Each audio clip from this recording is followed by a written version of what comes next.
story yake kuhusiana na kile ambacho kilimtokea. Na John Forte sasa kimsingi yeye anabaki kama ni moja kati ya watu muhimu katika historia ya Fugees kwanza, yes, kwa sababu yeye alishiriki katika ngoma mbili katika uandishi na nyingine na pia akawa ni mshirika wao kabisa.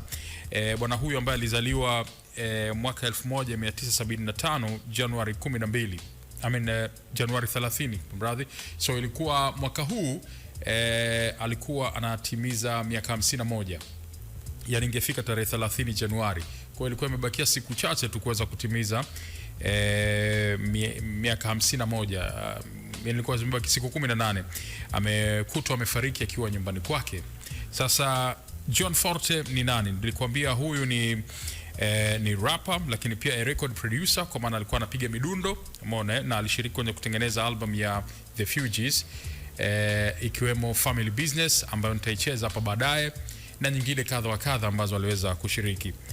Huyu alikuwa ni mtu genius tunasema. Kwanza alikuwa ni msomi hasa akisomea masuala ya sanaa, lakini baadaye pia alikuwa na uwezo wa kufanya rap vizuri kama ambavyo tumesikia track yake, lakini pia ni record producer ambaye amewahi kufanya kazi kwenye lebo za EMI Records na Columbia Records, lakini pia alikuwepo kwenye ile inaitwa Refugee Camp All Stars, familia ile ambayo ilikuwa imekusanywa na Fugees, au sio bana? Tunaifahamu hiyo.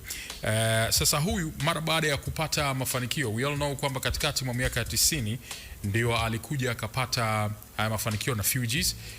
Mwaka 2000, sawa bwana, mwaka 2000 huyu bwana alipatwa na mkasa ambao ulimfanya akahukumiwa jela miaka 14, lakini mkasa wake ulikuwa ni wa kusisimua sana kiasi ambacho ilibidi atumikie jela miaka 8 badala ya 14. Ilikuwaje? John Forte wakati anasafiri akiwa Newark, New Jersey, sehemu ya mwendo kama saa moja hivi kutokea New York, alikutwa na briefcase ambayo ilikuwa ina cocaine ambayo ilikuwa ni ya pesa nyingi ambayo alikutwa nayo. Sasa alivyokutwa nayo cocaine ambayo ilikuwa na takriban kama kilo 1.2, sawa So alipokutwa nayo ile bwana ikabidi adandiwe rasmi. Sasa swala lilikuwa ile briefcase haikuwa ya kwake. Kesi ilikuwa very interesting kwa sababu ile briefcase haikuwa ya kwake. Ni briefcase ambayo alipewa, umeona, na moja kati ya watu ambao probably alikuwa anafahamiana nao.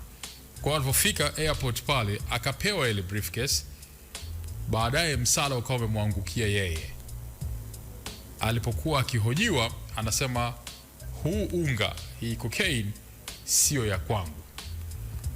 Kichekesho ni kwamba kwenye mahojiano alipoulizwa kwamba je, ulifahamu kwamba kutakuwa kuna unga humo ndani, yeye alikiri kwamba kutakuwa kuna unga, lakini akasema huu unga sio wa kwangu. Bora bora. Kwa hiyo anasema yeye, ni mimi niliombwa na mtu mwingine, probably walikuwa wanafahamiana, lakini huu unga sio wangu. Kwa hiyo kesi ikawa inaunguruma pale, lakini akapatikana na hatia sasa, ambapo ilikuwa ni hatia ya kuwa ni drug trafficking, msambazaji wa madawa ya kulevya. Na kwa sababu kwa muda mrefu Amerika ipo katika vita na masuala hayo, kwa hiyo akahukumiwa kifungo cha miaka 14 na miezi 8.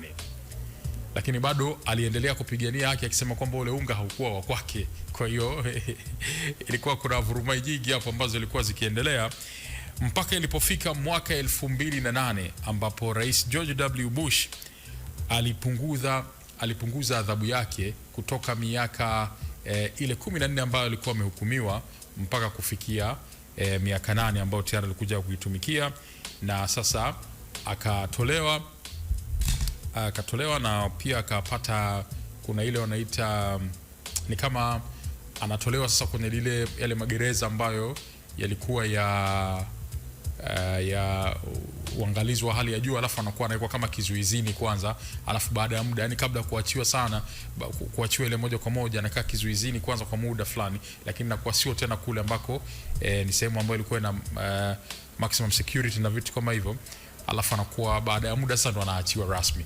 Kwa hiyo baada ya hapo sasa alipokuja kuachiwa, Mchizi ndo akaamua kuendelea kupiga mikono yake ya hatari na akaendelea kufanya kazi nyingi sana. Aliachia zaidi ya album 5 mpaka kuja kufariki kwake, na atakumbukwa hasa kwa ushiriki wake wa kitaalamu kwenye kutengeneza albums mbalimbali za wasanii mbalimbali mpaka ambapo mauti wake uliweza kumkuta. Huyu ni mtu ambaye pia ana uwezo wa kupiga vyombo mbalimbali mpaka violin ile alikuwa na uwezo wa kupiga na aliweza kuchangia vitu vingi. Ukiachana na hiyo, pia bado yeye alikuwa ni mtu ambaye ana uwezo wa kutayarisha filamu, umeona, na mara kadhaa alikuwa ameshawahi kushiriki kwenye matamasha hayo ya filamu, awards hizo na vitu kama hivyo. Kwa hiyo alikuwa ni mtu ambaye anajiweza na alifanya vitu vizuri sana. So John Forte, kama utakuwa ulipitia mitandao ya kijamii na nini, baadhi ya watu wa Fugees kama Lauryn Hill walimposti wakiwa na masikitiko sana, na baadhi ya wana hip hop wengi